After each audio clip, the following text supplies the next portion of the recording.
Bonjour. On va parler fiction interactive par embranchement.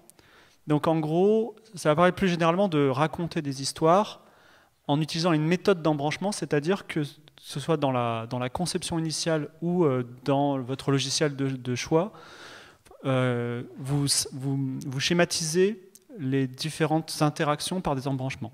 Et on va voir comment exploiter ces embranchements au maximum. C'est des choses que je travaille, c'est mes méthodes, donc ce n'est pas des vérités universelles. Et je dis peut-être des choses fausses aussi, donc soyez prudents là-dessus. Il y a beaucoup de choses aussi basiques, mais il y a aussi des petites blagues, donc vous n'êtes pas venus pour rien. Donc la fiction interactive par embranchement, qu'est-ce que c'est? Ah, ça marche, fantastique. Donc voici quelques petits schémas. Donc, moi, j'aime bien les faire de gauche à droite, mais en général, les professionnels, ils les font de haut en bas, c'est-à-dire qu'on commence en haut et on termine en bas. Et donc, vous voyez, des petits schémas, par exemple, ça pourrait être, quand on prend le schéma de gauche, c'est je suis à mon petit déjeuner, est-ce que je prends des croissants ou des pains au chocolat? Plutôt croissants à gauche, et ensuite j'ai mangé, et vice-versa. Mais quand je dis que c'est la prose de Monsieur Jourdain, c'est que ces schémas en particulier ne sont pas des schémas anodins. C'est en fait les schémas qu'on a dans la programmation. C'est vraiment les boucles basiques. Donc, vous voyez, là, il y a le while, là, il y a le if. Donc, en gros, à la fois à titre personnel et à la fois dans votre programmation, vous êtes déjà en train d'utiliser des schémas de la fiction interactive. En fait, ces schémas par embranchement, ils existent un petit peu partout. Et entre autres, on va les utiliser pour faire des histoires. C'est ça la fiction interactive par embranchement. Tout le monde en fait. Voilà. Donc, le concept global, c'est de connaître ses ouvertures. C'est-à-dire qu'un joueur d'échecs professionnel, il ne va pas se mettre devant l'échiquier et bouger des pions en disant oh, tiens, je vais bouger ce pion, je vais faire ça. Non, en fait, le joueur d'échecs, les 20 premiers coups, c'est en mode automatique parce qu'il connaît par cœur. Et en gros, si vous êtes un spécialiste de la fiction interactive ou que vous voulez être narrative designer, il y a un tas de passages, il y a un tas en pré-prod ou en production, au début de la production, vous ne devez même pas réfléchir. Ça va être no brain. Ah ouais, on va faire ça, ça, ça, on va faire telle structure, telle structure, telle structure. Donc il y a un certain nombre d'automatismes dont on va parler aujourd'hui sur la structure pure qui vont être présentés. Donc, ah oui, alors petite digression, parce que je fais souvent du consulting, souvent, de temps en temps du consulting pour de la fiction interactive ou de la narration. Et notamment auprès des agences de com. Et il y a un truc qui est très important. Donc c'est la chose la plus importante. Je vais la dire en premier. Ça n'a rien à voir avec la conférence. Ça va vous servir toute votre vie. C'est vraiment le truc le plus important pour moi. Vraiment la seule chose à retenir de la conférence. Et je vais l'expliquer en termes très simples, d'accord? C'est vraiment la chose le plus importante de tous les conseils. Il y aura très peu de mots. Hein, donc j'ai toute votre attention là, c'est sûr. C'est bon, on est prêt? Voilà. Il faut écrire le moins possible. Il faut écrire le moins possible, et j'ai une métaphore pour ça. J'ai une copine qui est maintenant, elle est végétarienne, mais à l'époque, quand je mangeais un steak avec elle, quand on allait au restaurant pour manger un steak, elle disait au serveur, je voudrais que mon steak soit bien cuit, mais vraiment bien cuit. Et vous demandez à votre cuisinier de le cuire tellement qu'à un moment, votre cuisinier, il va avoir mal, il va souffrir, il va dire non, je ne peux pas servir ce steak, il est trop cuit. Et c'est à ce moment-là qu'il faut continuer à le cuire un peu plus, et là on est bien. Et en fait, c'est la même chose, c'est-à-dire que si vous faites de la narration, et notamment de la narration textuelle, surtout de la narration textuelle, vous allez vouloir, vous avez votre histoire, elle vous plaît, vous avez vos personnages, vous avez votre histoire, votre introduction, vos schémas narratifs. Et en fait, quoi qu'il arrive, vous aurez trop écrit. Donc il faut que vous élaguiez. À un moment, et quand vous êtes dans la souffrance, j'ai trop enlevé de trucs, c'est pas possible, ça ne ressemble plus à rien. Et là, il faut enlever un tout petit peu et vous êtes bon. Voilà. Donc retenez ça, écrivez peu, vous ne pouvez pas vous planter. Alors, je termine sur ma digression. Si vous écrivez peu, le peu qu'il y aura, les gens vont le lire, donc ça c'est pas mal. En plus, vous pourrez vous concentrer sur l'interactivité, ce qui est plus important dans la fiction interactive, c'est au moins 50%, voire plus. Si votre joueur voulait lire un livre, il lira un livre et il ne jouerait pas à un jeu. Ça vous coûtera moins cher en localisation. 2 mots sur la localisation. Moi, je suis un indé, j'ai pas beaucoup d'argent. Et en tout cas, je ne veux pas en mettre beaucoup dans mes productions. Et en gros, quand on veut traduire un jeu dans une autre langue, quelle qu'elle soit, en gros, c'est 10 centimes d'euros le mot. Et donc l'anglais est obligatoire. Aujourd'hui, le chinois est intéressant. Il y a, suivant votre production, vous avez des marchés comme le russe ou le portugais qui sont intéressants. Donc il faut savoir recouper, il faut que vous puissiez recouper cette somme. C'est-à-dire que moi, quand je fais une fiction interactive ou un jeu, on table sur 35 000 mots, 50 000 mots max. Au-delà, on commence à avoir des sueurs froides et à se dire ah, c'est terminé. Déjà, l'Allemagne, on ne va pas le localiser ou vraiment. Et voilà. Et parfois, j'ai même des disputes à ce sujet avec des personnes parce qu'il faut réduire le texte. J'ai une anecdote concrète. Donc, un peu après la sortie d'Out There, il y a un jeu excellent qui est sorti de John Ingold qui s'appelle 80 Days, qui est un jeu anglais. Donc 80 Days, c'est Phileas Fogg fait le tour du monde en 80 jours. Et dans ce jeu, il y a 500 000 mots. 500 000 mots, c'est Les Misérables. Et le problème, c'est que si demain... Enfin, ce jeu, vous ne le verrez jamais en français, parce que si un jour il est traduit en français, il aura investi 50 000 euros dans la traduction française, et il ne pourra jamais recouper 50 000 euros en France. Donc, si vous avez des écrivains, toujours dans la dynamique d'écrire peu, si vous avez des écrivains ambitieux, des étalons fougueux, ben, dites-leur non, c'est 35 000 mots et pas plus. Donc au moins, vous concentrez sur la qualité. Si vous écriviez si bien que cela, vous feriez un autre métier, et j'en sais quelque chose parce que quand vous avez un petit nom dans la narration, dans le jeu vidéo, ben, les séries télé ou le cinéma commencent à vous courtiser. Et alors j'ai un truc à dire, donc phrase de Kubrick, Stanley Kubrick, l'important c'est la part obscure de l'imagination, et je parle de la Disneyisation contre la Dark Soulisation, donc ça n'a rien à voir avec la difficulté des jeux, c'est la gestion des licences. Donc Disney, en gros, ils sont dans un contrôle total des super petits détails des licences. Par exemple, si je veux savoir à quel âge Captain America a perdu ses premières dents, je pourrais le trouver à la limite parce qu'on sait tout sur les personnages américains des licences modernes. À l'inverse, dans les méthodes de conception des jeux de la licence Dark Souls, il y a quelque chose qui m'a toujours frappé, c'est dans Dark Souls 2, il y a cette espèce de gros monstre qui est dans le bois des chasseurs, qui a des épées en forme de lune, de croissant de lune, et en fait le modèle graphique et le nom de travail en interne de cette créature, c'est Monster 1. C'est-à-dire qu'ils sont allés jusqu'à dépersonnaliser en interne les noms des créatures pour que les joueurs construisent leur propre couche narrative dessus et s'approprient le jeu. Donc, et ce qui est intéressant, si on veut vraiment pousser l'étude un petit peu plus loin, c'est qu'avant c'était l'inverse. C'est-à-dire que quand vous prenez les licences un petit peu anciennes comme Macross, Robotech, où il y avait des robots, vous voyez ce que c'est les robots volants de Macross?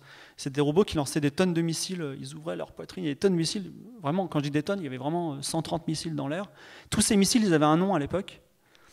Parce que les Japonais, ils étaient fous, ils mettaient des noms partout. Et là, ils ont changé. Et c'est nous, au contraire, où on était là en disant, bon, finalement, ce n'est que de la pop culture. On a commencé à super documenter tout parce qu'il y a des enjeux de licence derrière. Or, la maîtrise de la licence par le marketing, c'est intéressant. Mais il y a aussi cet aspect narratif qu'on est en train de perdre, finalement, parce qu'on ne peut plus s'approprier, on ne peut plus avoir notre Harry Potter à nous, notre Gollum à nous, parce qu'il y a une uniformisation des représentations et des détails en général. Voilà, c'est des petits détails. Voilà. Alors, pour pas que vous disiez des bêtises, la citation de Kubrick est fausse, mais je la dis tout le temps. C'est mon petit jeu, comme ça vous le saurez. Et voilà. Alors, ensuite, donc ça, on arrive au cœur de la conférence. Donc, je vais vous parler de ce sur quoi je tire mon travail et qu'est-ce que j'exploite. Je vais encore radoter, je vais parler des livres dont vous êtes le héros, parce que effectivement à l'époque c'était important. Et ce qui est intéressant par rapport aux livres dont vous êtes le héros, c'est qu'aujourd'hui il y a une petite guerre dans ce mini-monde complètement particulier, parce qu'on a découvert des livres dont vous êtes le héros plus anciens que 1967. Et donc on est en train de sécuriser les collections, parce qu'on pensait que ça avait commencé en 1967, finalement il y en a des plus anciens. Et ce qui est très intéressant avec les anciens, et c'est aussi une leçon générale que je vous donne dans le cadre de votre travail, enfin une leçon générale, un conseil plutôt, c'est que, alors pourquoi on recherche ces vieux livres en tant que designer? C'est des livres qui n'ont pas survécu au darwinisme de la publication, c'est-à-dire c'est des livres qui sont tombés dans l'oubli parce qu'ils étaient mauvais. Ils étaient mauvais parce qu'ils n'avaient pas les bonnes techniques. Mais c'était une période de créativité extrêmement intéressante parce que les gens se sont dit on va faire de la littérature interactive Ils ont essayé des choses inimaginables et ils se sont plantés. Et aujourd'hui, ça nous sert beaucoup parce qu'on trouve des schémas narratifs, on va en parler tout à l'heure, qui sont assez nouveaux. Je dis ça aussi d'une autre façon, c'est que créer un jeu indépendant intéressant aujourd'hui, il y a une méthode simple qui consiste à regarder les bons jeux des années 80 et les remettre au goût du jour. Et ça peut être très bien. Mais en général, les bons jeux que vous avez dans votre tête, Mopiti Island par exemple, en ce moment, avec Florent qui est là, on est en train de travailler sur une version un petit peu nouvelle revampée de façon procédurale de ce type de jeu de détective. Vous vous souvenez surtout des jeux qui ont réussi, mais il y a aussi des millions de jeux qui n'ont pas réussi. Et ça ne veut pas dire qu'ils sont mauvais, ça veut dire que simplement, souvent, ils n'avaient pas une mécanique qui était adaptée à l'époque, mais peut-être qu'elle est bonne aujourd'hui. Voilà. C'est des platitudes générales, mais ça peut toujours servir. Donc on va passer à l'étude des schémas narratifs en plus particulier. Donc, start, dans tous les schémas, il y aura start et finish en bas, d'accord? S et F. Donc là, j'ai fait un schéma le plus simple possible, avec un premier choix. En plus, après, ça reboucle là, et ensuite on a le final. Et là, il y a un mauvais choix, et on arrive sur un game over. Donc, le point qui est là, qui est marqué d'$, ça s'appelle le point d'étranglement. Okay? Donc ça veut dire que c'est un point qui est obligatoire dans votre schéma narratif. Si je ne passe pas par ce point, je perds. Les points d'étranglement, on va beaucoup en parler.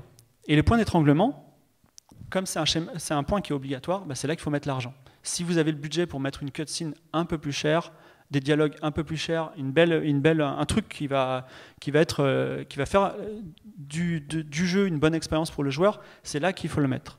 Ce qui est intéressant, c'est que quand vous avez votre schéma narratif ou même votre schéma de jeu sous les yeux, vous repérez les points d'étranglement et déjà vous avez une répartition financière de vos assets sur les points d'étranglement. Ça peut être déjà une première étude assez intéressante. Corollairement, les branches qui mènent au game over, en général, on met moins d'argent. Mais ça ne veut pas dire qu'on n'en met pas du tout. J'ai mis la tête d'une personne, là, c'est Ian Livingstone, dont vous avez croisé le chemin 2 ou 3 fois dans votre vie de joueur, puisqu'il a écrit Le sorcier de la montagne de feu et tous ses livres. Il a fait Games Workshop et il a géré la licence Tomb Raider aussi.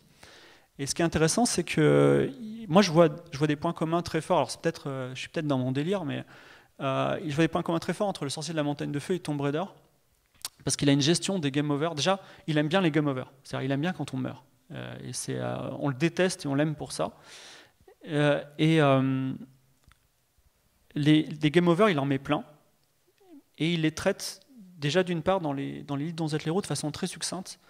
C'est-à-dire que on meurt en 3 lignes, voilà, ce qui est toujours un petit peu gênant, mais on meurt de façon extrêmement choquante. C'est-à-dire, un mec vous met par terre et vous déchire la colonne vertébrale avec une tronçonneuse. Vous avez 12 ans, c'est vraiment des images horribles. Ou alors, vous êtes jeté dans un trou et il y a un T-Rex qui vous regarde et vous savez que vous allez mourir. Ou il y a un mec qui est en train d'aiguiser ses couteaux, il va vous découper et vous manger.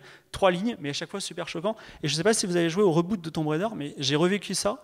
C'est-à-dire, vous tombez dans une rivière et tout d'un coup, elle se prend un pieu dans la gorge. C'est complètement hyper violent par rapport au reste du jeu. Je me dis, tiens, je retrouve quelque chose, un peu de l'esprit. Donc l'idée, c'est de dire, c'est pas parce qu'on ne peut pas mettre une cutscene de 3 minutes de mort qu'on ne va pas néanmoins choquer les esprits. Il y a cette technique de choquer les esprits par des game over très très violents.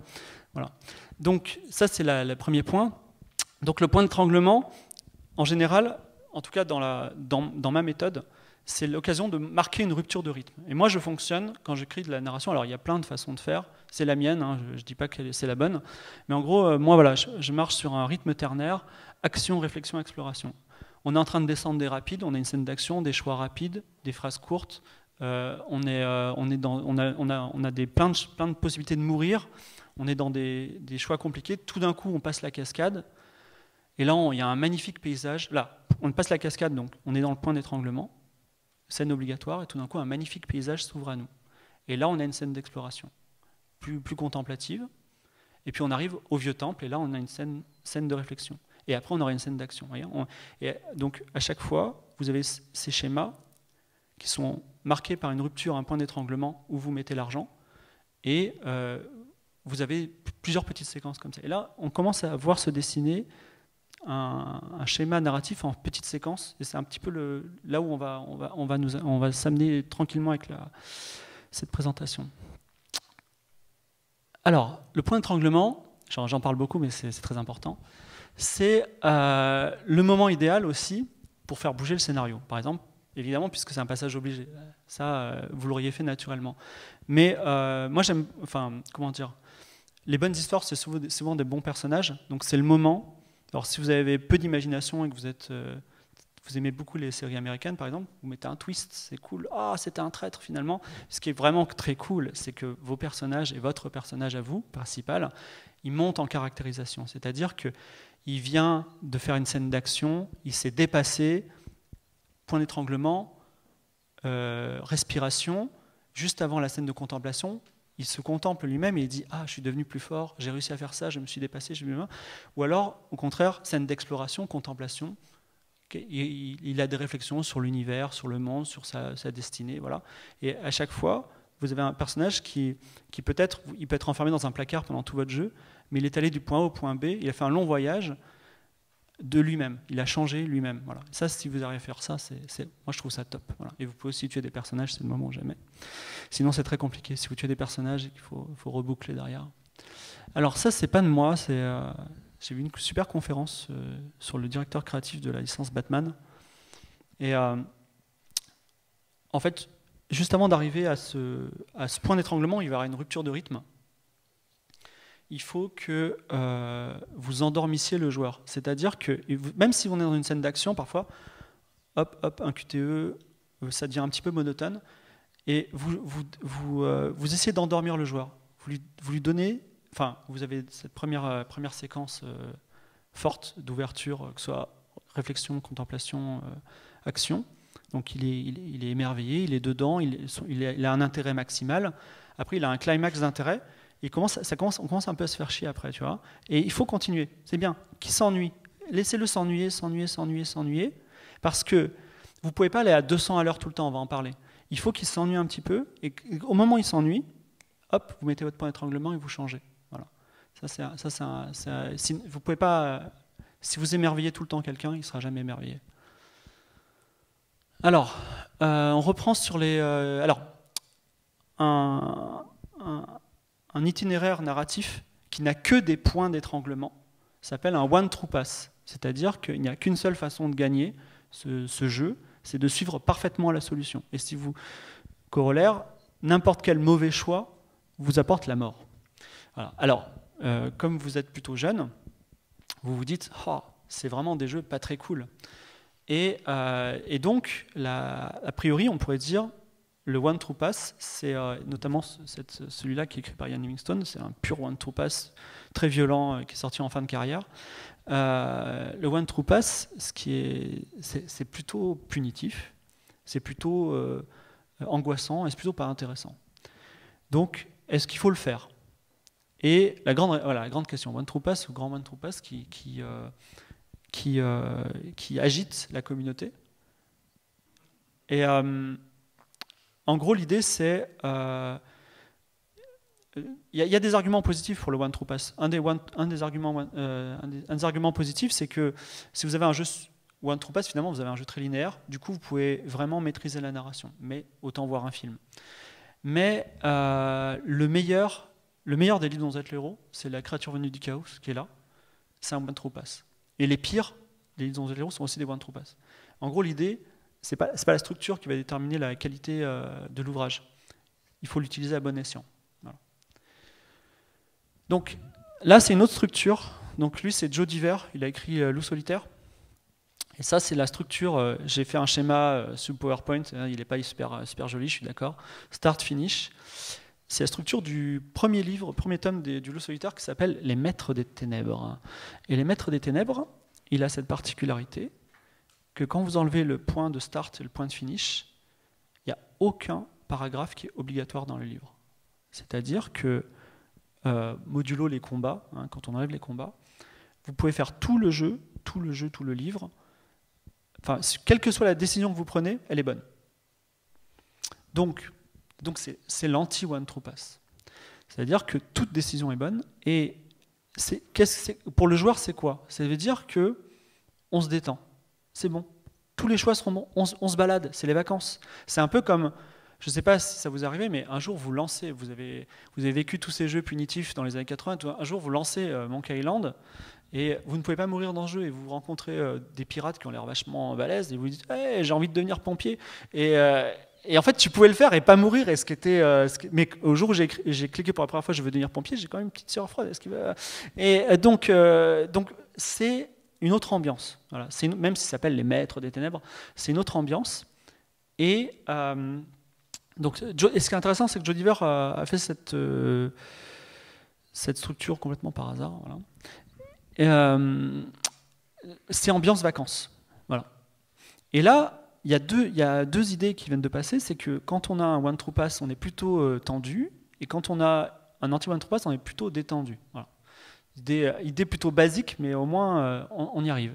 Et donc l'idée, effectivement, c'est que sans parler d'histoire, sans parler de personnages, sans parler d'ambiance, sans parler de musique, sans parler de rien du tout, juste avec la structure narrative, tout de suite, on a calé deux ambiances. Et tout de suite, grâce juste à la structure narrative, c'est-à-dire juste à la structure de la fiction interactive, on peut faire de la granularité narrative. C'est-à-dire, on peut vraiment... c'est un peu une sorte d'éclairage, d'une certaine façon, sur les histoires. Voilà. Et donc, il va falloir alterner les structures dans un récit. Donc, avant d'avancer un peu plus particulièrement, je vais vous parler de quelques structures un petit peu exotiques qu'on peut utiliser dans les jeux.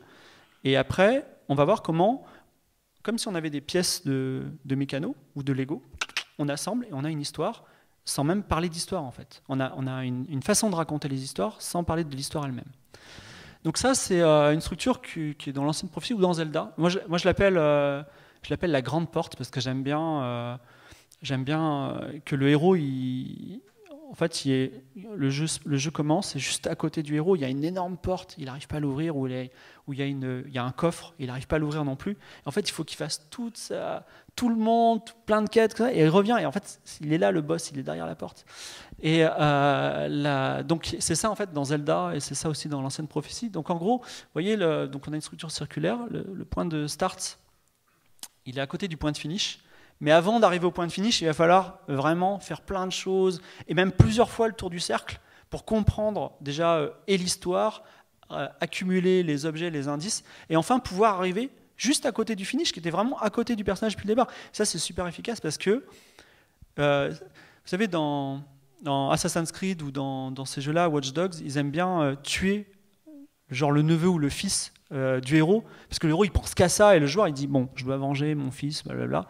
Et là c'est un peu la même chose. Putain, cette porte, ce coffre, je fais que y penser, ça m'obsède et tout. Et chaque fois que tu peux aller très très loin, tu penses à ce coffre, et à un moment tu reviens et tu peux l'ouvrir. Donc ça permet de fixer les esprits très très clairement, et quand même de faire un grand voyage. Structure circulaire, retenez-le. Alors ça c'est la structure pour l'exploration tactique ou la gestion de ressources. Donc on a une colonne vertébrale principale, sur laquelle on peut aller. Alors, je ne l'ai pas dit, mais dans tous les schémas qu'on a vus jusqu'à présent, on pouvait que descendre, un peu comme une bille qu'on laisse tomber. Là, on a une structure qui va dans les deux sens. Et en gros, il y a des petits points, et ces points, c'est montagne, plaine, château. Et en gros, vous pouvez aller de la montagne au château librement. Et quand vous êtes dans le château, vous pouvez décider de l'explorer ou non. Vous pouvez même imaginer ça avec une structure plutôt en 3D, peu importe, ou même procédurale. Et en gros, vous explorez, et là, c'est la même chose que dans la structure circulaire, vous accumulez comment ça s'appelle ? Vous accumulez des indices sur l'histoire ou sur le jeu qui permettent de débloquer et d'arriver à la fin qui est finalement pas très loin, qui peut être atteignable depuis le début, mais elle est bloquée par un certain nombre de choses à faire. Donc ça, c'est très adapté pour l'exploration tactique. Voilà, qui est différent de l'exploration contemplative, qui est plutôt adaptée au pur anti-One True Pass. Alors ça, je voulais montrer qu'on peut avoir une structure narrative qui sublime le récit. Moi, je trouve ça fou. Je trouve ce projet complètement fou. Je suis un peu terrifié, en admiration devant ce que ça fait cette personne, parce que c'est un livre qui est publié. C'est quand même, il faut imprimer, il faut couper des arbres, imprimer du papier et tout ça. Et, donc, Le Prisonnier, c'est tiré, déjà c'est écrit par Rosenthal, qui est un grand nom du jeu de rôle en France. Et c'est un livre dont vous êtes... Donc la série Le Prisonnier, pour les plus jeunes d'entre vous, c'est une série anglaise dans lequel le héros est un espion qui est mis à la retraite par ses patrons, et donc il est enfermé dans un village d'où personne ne peut sortir. Mais c'est un village assez agréable. Mais lui, évidemment, il veut sortir. Et dans chaque épisode, il va essayer de sortir. Ah, au dernier moment, il retourne dans le village. Malheureusement, il est prisonnier. Et donc, ils ont, pour illustrer le propos de ce récit, on commence au point start et on arrive dans une espèce de... On est dans le village, on tourne en rond, vous voyez. Et on a dans ce jeu, comme dans Princess Maker, on peut dire tiens, je vais aller faire du tennis aujourd'hui, tiens, je vais aller faire ceci, cela. Donc, et à chaque fois, vous essayez de vous évader et vous n'y arrivez pas. Et la seule façon de gagner, c'est de tricher. C'est-à-dire que vous prenez un paragraphe qui n'a aucun lien, et en fait, ce paragraphe il vous permet d'aller dehors. Ce qui est ignoble pour le joueur, mais je trouve que c'est hyper adapté pour le récit. Enfin, je veux dire, le mec s'est posé la question de comment je vais faire une structure narrative qui sera idéale pour raconter cette histoire. Et c'est une forme de chef-d'œuvre, c'est fantastique. Alors, ce que je donne des cours à des élèves, et je leur dis il y a 2 façons de faire de la fiction interactive. C'est écrit là, vous l'avez déjà lu, mais je vais quand même la dire par oral. Donc en gros, vous en faites depuis 20 ans. On vous dit t'as qu'à faire une histoire sur Star Trek, tu te mets à écrire et tu as une fiction interactive. Voilà. Donc ça, c'est pour les pros. Et quand on ne sait pas faire, ce qu'on fait, c'est que vous dessinez un beau schéma de fiction interactive avec des embranchements, un truc cool qui vous semble bien. Vous vous dites, tiens, je vais commencer par une scène d'action. Vous commencez par faire votre one true pass ou votre presque one true pass. Vous mettez votre point d'étranglement. Vous dites, tiens, après, je vais faire une petite scène d'exploration. Tiens, je vais faire 2 grands choix. Là, il va y avoir 2 grands choix. Vous ne savez même pas de quoi l'histoire va parler. C'est pas grave. Vous faites un beau schéma. Et après, vous dites, tiens, mon histoire, elle va parler de ça. Et vous faites rentrer votre histoire dans le schéma. Ça se passe très, très bien. C'est très pratique quand on débute. Voilà. Ça marche bien. Et il y a aussi une autre méthode que j'appelle la méthode géographique. Donc, elle est très efficace quand on a des open world textuels, en quelque sorte. On peut le faire. Je vais vous montrer tout à l'heure la brique élémentaire de base pour faire ça. Donc, ça, c'est assez intéressant parce que c'est la vraie carte d'un lieu dans un livre dont vous êtes l'héros qui s'appelle La créature venue du chaos, que vous avez vu tout à l'heure. Et ça, c'est la solution. Et comme vous pouvez remarquer, la solution, elle est géographiquement, enfin, le schéma ressemble à la géographie du lieu.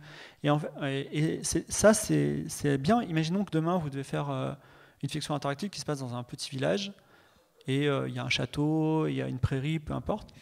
Vous prenez le plan, vraiment le plan sur un papier, vous entourez tous les lieux. Et si par exemple dans le château il y a plusieurs pièces, vous entourez toutes les pièces, vous les reliez, et en fait vous avez votre schéma narratif. C'est à quelque chose près. Hein. Après vous pouvez faire des sous-schémas dedans, mais vous avez votre hub narratif en quelque sorte. C'est très efficace, voilà, ça va très très vite. L'idée c'est que jusqu'à présent vous écriviez vos histoires avec 2 niveaux de granularité narrative, parce que voilà, vous savez, les grands 8, vous n'allez pas vite tout le temps, parce que ce que vous ressentez, c'est l'accélération, pas la vitesse. Donc il faut que ça soit comme ça, les grands 8. Donc il faut que vous ayez une granularité dans votre propos, donc une granularité narrative. D'abord, c'est cool. Après, le héros se prend des claques. Après, c'est à nouveau bien, il respire. Voilà, vous avez donc des hauts et des bas. Et ça, c'est bien, ça maintient la tension. Les fameux cliffhangers, par exemple. Vous avez une granularité stylistique, évidemment. Si on fait des phrases de la même longueur tout le temps, on se fait rapidement chier, donc il faut que ce soit court, rapide, que ça maintienne le propos. Et maintenant, vous avez un 3e outil que vous connaissiez peut-être déjà, mais c'était l'objet un petit peu de ma présentation aujourd'hui, qui est de soutenir votre propos par une granularité structurelle. C'est-à-dire qu'on n'est pas, de temps en temps, votre joueur il se dit « Ah, là c'est bon, quoi que je fasse, je ne vais pas mourir, donc je vais pouvoir un peu déjà me reposer et puis bien profiter de ce qui se passe. » Voilà. Ou au contraire, là ça va être très, très tendu. Je vous ai donné que 2 typologies extrêmes, le one true pass, l'anti-one true pass, vous trouverez les vôtres vous-même par la suite. Alors, je voulais vous parler d'un truc, ne regardez pas l'illustration, elle est affreuse, mais en gros, alors là on rentre un peu dans le délire, hein, dans mes petites obsessions, tout ça, donc ce que je vous dis c'est pas forcément vrai, mais en gros quand on a un jeu d'aventure ou un jeu un open world 3D, ou enfin, tous ces types de jeux qui ne sont pas multijoueurs.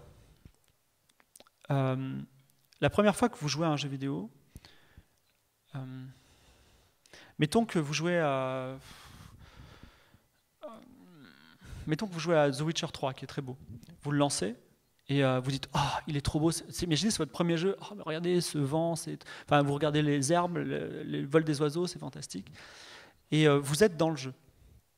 Mais un joueur expérimenté, il va lancer The Witcher 3 et il va dire tiens, je vais rentrer dans cette maison, je vais tout prendre, je vais revendre. Voilà. En fait, il va penser en tant que joueur.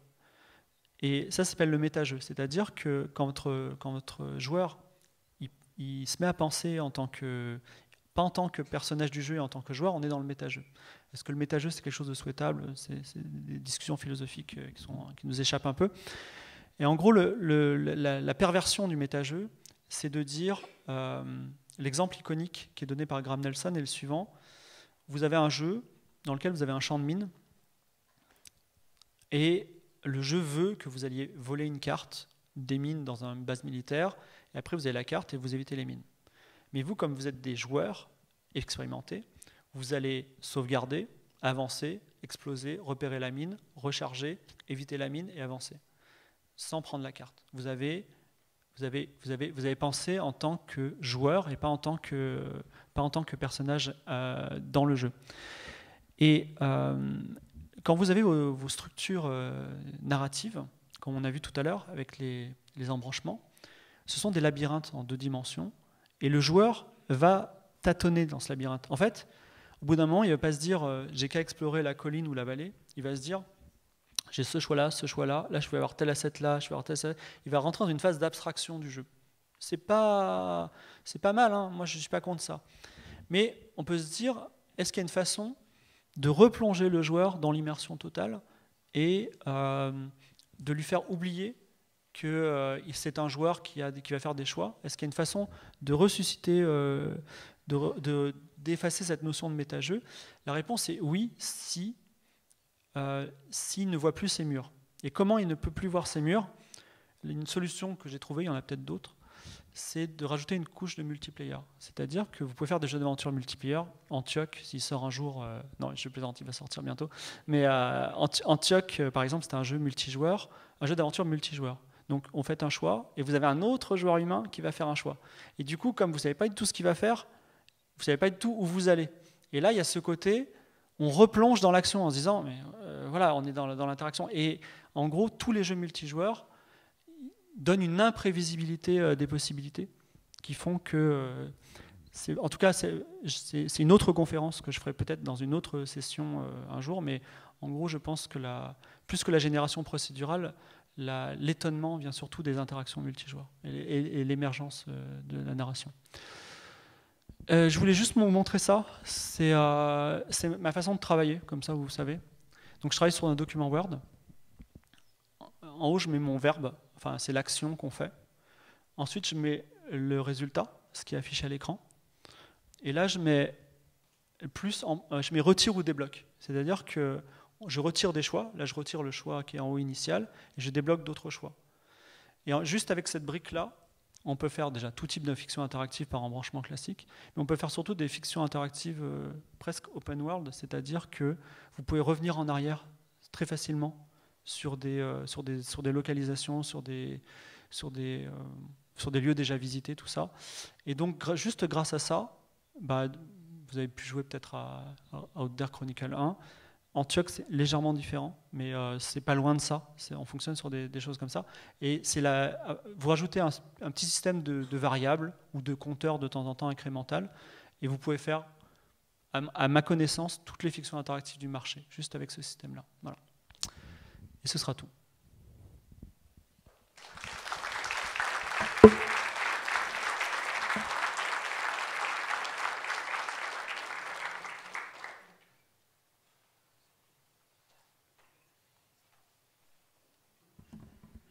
Je sais qu'il est tôt, mais si vous avez des questions. Voilà. Il y a un monsieur avec une très longue barbe et un autre complètement imberbe, par contre. Vous choisissez. Un micro arrive.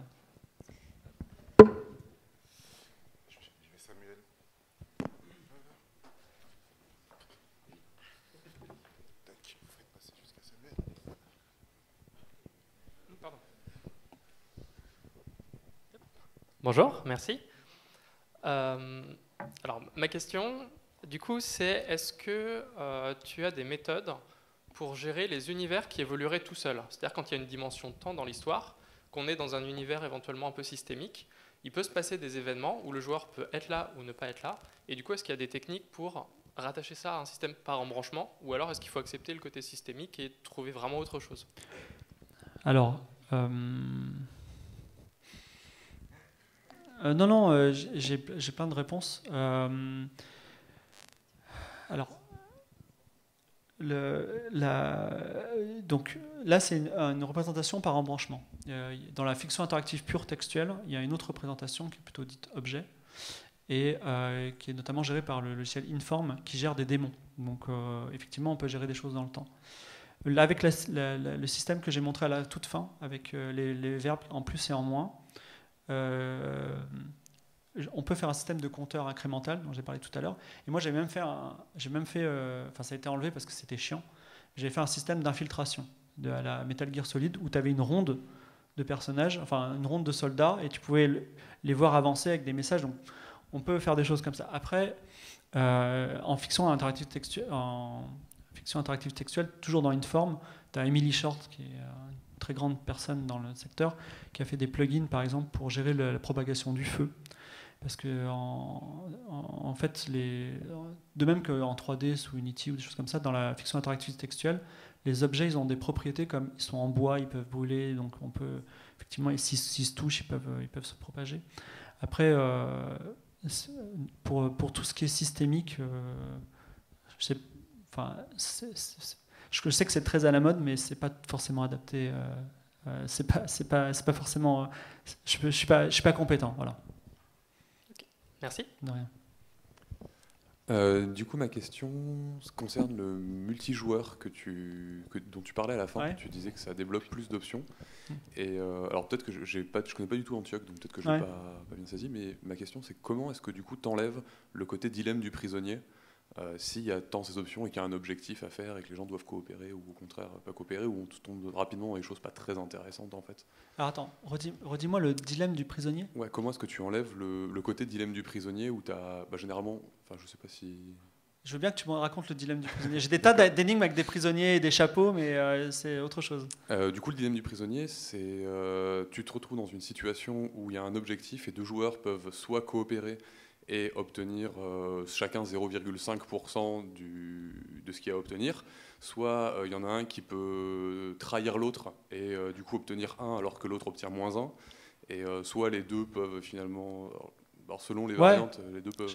Je comprends ce que tu veux dire. Ce qui est intéressant, c'est que la popularisation du multijoueur par PUBG, il faut le dire, entre autres, va nous amener à trouver des façons créatives de fonder des objectifs dans un jeu. Et dans Antioch en particulier, qui est un jeu qui va sortir très bientôt, on joue deux flics, un vieux flic, un jeune flic, qui se rencontrent pour la première fois et qui vont passer une nuit ensemble. Et il y a un meurtre à résoudre, qu'on peut résoudre, mais aussi qu'on peut ne pas résoudre. On va passer la nuit ensemble, on peut aller au resto, il y a 12 restaurants implémentés, et on peut parler de nos vies, on peut se balader, on peut aller racketter des gens, on peut au contraire, aller sur une colline et regarder la mer. Donc, on n'est plus dans des objectifs super fixes, et peut-être fin du jeu habituel, un game over, tu vois. Et donc, effectivement, nouvelle façon de créer des jeux, donc nouvelle façon de fixer des objectifs. Et c'est très intéressant. Voilà. Vous avez de la chance d'être jeune et de pouvoir créer des jeux qui vont peut-être changer le monde, quoi. Voilà.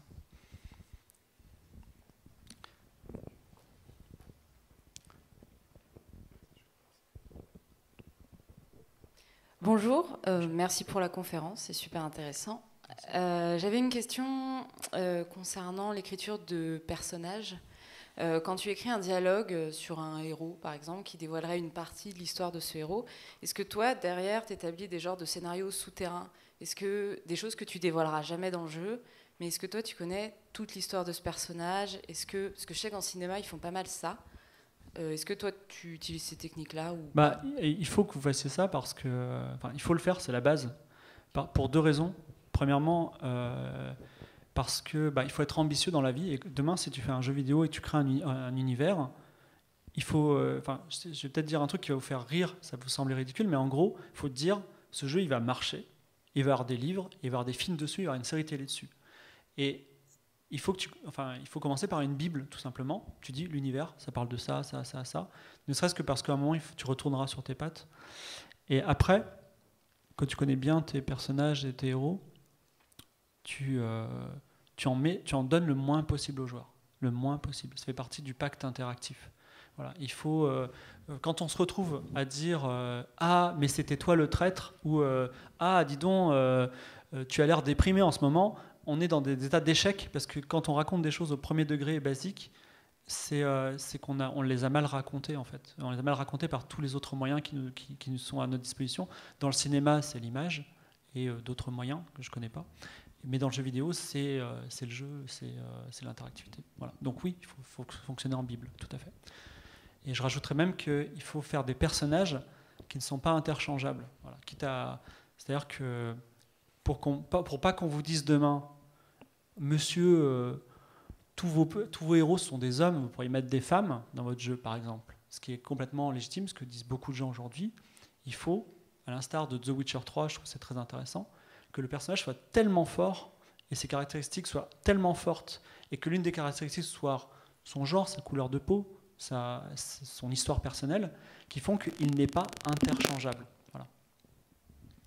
Est-ce que tu penses qu'il y a différentes manières de raconter les histoires selon les pays d'origine, en fait, ou les régions, Asie, Afrique, etc. Par exemple, il y a assez peu de jeux africains pour l'instant. Est-ce que tu penses que ça va de plus en plus avoir de l'impact sur la manière dont on écrit les histoires? J'ai pas les assets, mais par exemple, nous, on a un marché en Russie qui marche très bien, grâce à Outdare, parce qu'ils ont retrouvé le mythe de Gagarine dans Outdare. Et du coup, on va faire une fiction interactive dont on parle très peu ici, parce que c'est qui s'appelle Firebird, donc sur le mythe de l'oiseau de feu, voilà, en Russie. Et c'est un Jack Burton dans Les Griffes du Mandarin, avec une héroïne justement qui est conductrice de camion et en Sibérie. Et donc jeu qui se passe en Sibérie sur les mythes russes. Le trailer va être en russe. La langue de base c'est le russe, c'est-à-dire qu'on va le traduire en russe avant qu'il soit traduit en anglais. Donc c'est un jeu qui est targeté complètement pour le marché russe. Donc effectivement, on a parfois ce type de démarche parce que on explore, il y a des marchés monolithiques et des marchés intéressants. Pour l'Afrique, je sais pas, je connais pas du tout le marché africain. Voilà, j'aimerais bien jouer à des jeux africains, mais je trouve qu'il y a un problème de diversité d'imaginaire. J'en ai parlé tout à l'heure en parlant de l'unification de la vision de Golem, par exemple, mais aussi j'ai rencontré les gars qui ont fait Party Hard. Vous voyez ce que c'est? C'est un jeu c'est un jeu ukrainien. En fait, je les ai rencontrés à une Casual Connect et ils faisaient un match 3. Un match 3 free-to-play, tu vois, encore. Et c'était il y a 4 ans, et je leur ai dit, les gars, vous êtes des Ukrainiens, c'est super cool. Parlez-moi de votre folklore. Et on a parlé de leur folklore, de leurs dieux. Ils ont des dieux qui sont aussi anciens que les dieux sumériens. Ils ont Tchernobog, c'est le dieu de la nuit, tu vois. C'est un truc, ça a 12 000 ans, c'est ouf. Et je leur dis, mais les gars, réfléchissez pas. Faites un RPG avec les Roussalki, c'est des sirènes, avec l'oiseau de feu, tout ça. Moi, j'avais fait l'oiseau de feu avec tout ce qu'ils m'ont donné. Et après, ils se sont dit, je sais pas suite à ça, mais en tout cas, ils ont arrêté les matchs 3, ils ont fait Party Hard, qui est un jeu bien ukrainien. Et je pense que ce que j'aime dans The Witcher 3, c'est la troisième fois que je le mentionne ce soir, c'est que c'est la Pologne, les Polonais qui nous parlent de la Pologne. Tu vois. Et c'est cool. Et moi, dans Antioch, même s'il a un nom un petit peu américain, j'ai pas fait les graphismes, donc je ne suis pas maître de ça, mais en gros, j'ai voulu parler de la France. Dans Antioch, c'est des Français qui sont un peu balourds, qui sont un peu ripoux, qui parlent de leur vie, qui parlent de leurs problèmes, et c'est pas du tout des mecs qui ont des flingues et qui vont se venger, ou des détectives britanniques qui vont mettre tout le monde dans une pièce à la fin et dire hey, je sais qui est le coupable, je vais vous le dire. C'est pas du tout ça. Nous, on a des maigrets, des mecs qui s'installent, qui fument leur pipe et qui, de temps en temps, disent oh, c'est peut-être toi le coupable, c'est pas grave, tu vois. Donc, à la française, mais c'est vrai, mais je veux dire, c'est ça la France. Je veux dire, parler des choses qui sont, enfin, je veux dire, plus vous ferez des jeux français, plus les Américains vont dire, mais c'est génial parce que vous avez la possibilité d'offrir quelque chose au monde que personne d'autre ne peut offrir. C'est votre propre histoire et l'histoire de notre culture. Voilà, faites-le. Et en plus, vous aurez des dossiers CNC validés parce qu'ils adorent ça.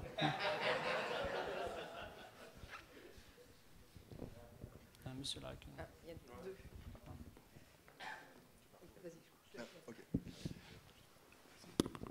C'est bon. Okay. Simple question, quel outil tu utilises? Word. Enfin, pour être plus précis, Google Drive.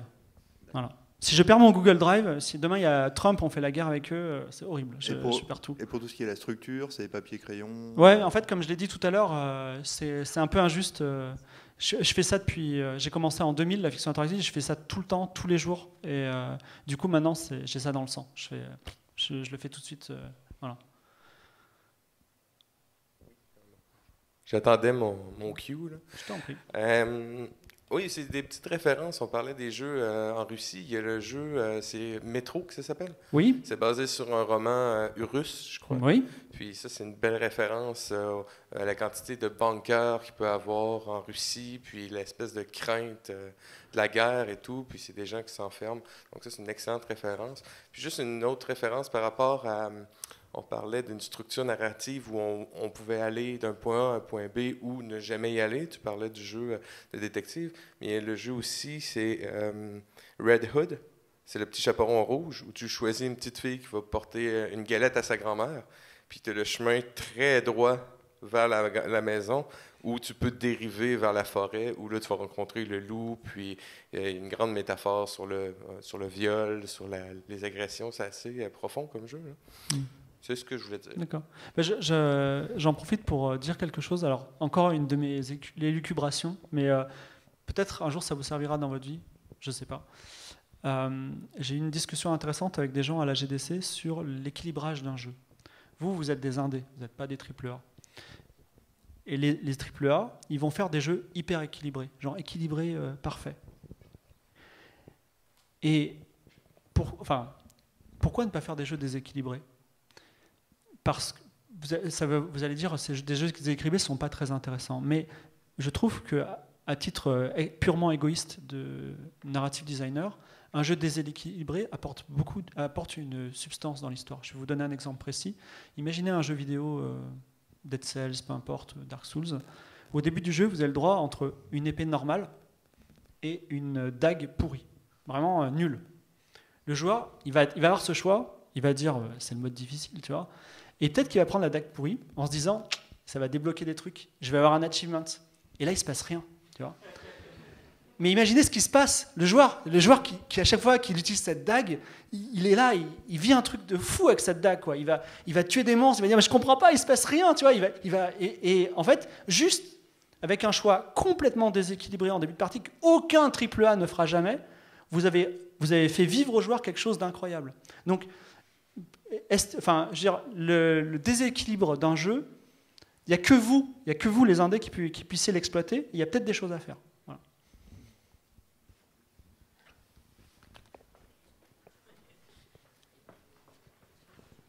C'est bon ? Bonjour. Oui, super. J'avais quelques questions par rapport, justement, tu parles de la création française. Je me demandais si déjà il y avait pour toi un espace français, c'est-à-dire si on considère que la narration c'est aussi des questions d'espace, ça serait quoi au niveau de l'espace français par exemple? Tu parlais de Witcher 3, c'est vrai qu'il y a la représentation esthétique du vent, des arbres, ça fait... Il y a aussi le folklore, il y a tous les contes et légendes d'Europe dans The Witcher 3. Ouais, ça, les espaces japonais, ils sont très particuliers, les espaces américains, etc. Donc ça, c'était la question que je me posais. Et puis la deuxième question, c'était le rapport que tu avais à la question du fini dans la narration ou de la fin, et des accidents ou des imprévus. Comment, dans les processus de création, est-ce qu'il y a des moments donnés, tout d'un coup, où tu intègres tes imprévus et ça prend des embranchements complètement différents? Alors, la question d'un jeu français, elle est super intéressante. Et on me l'a posée il y a 3 ans dans un studio 404. Et en fait, Ubisoft, ils sont français, donc on pourrait dire que la normalisation du AAA est une d'essence française, donc tout le reste n'est pas français. Mais en vrai, aujourd'hui, il y a... Je vais dire un statement un peu violent, tu vois, qui fera date, enfin, tu sais, genre qui marque un peu l'esprit. Il n'y a pas de jeu français.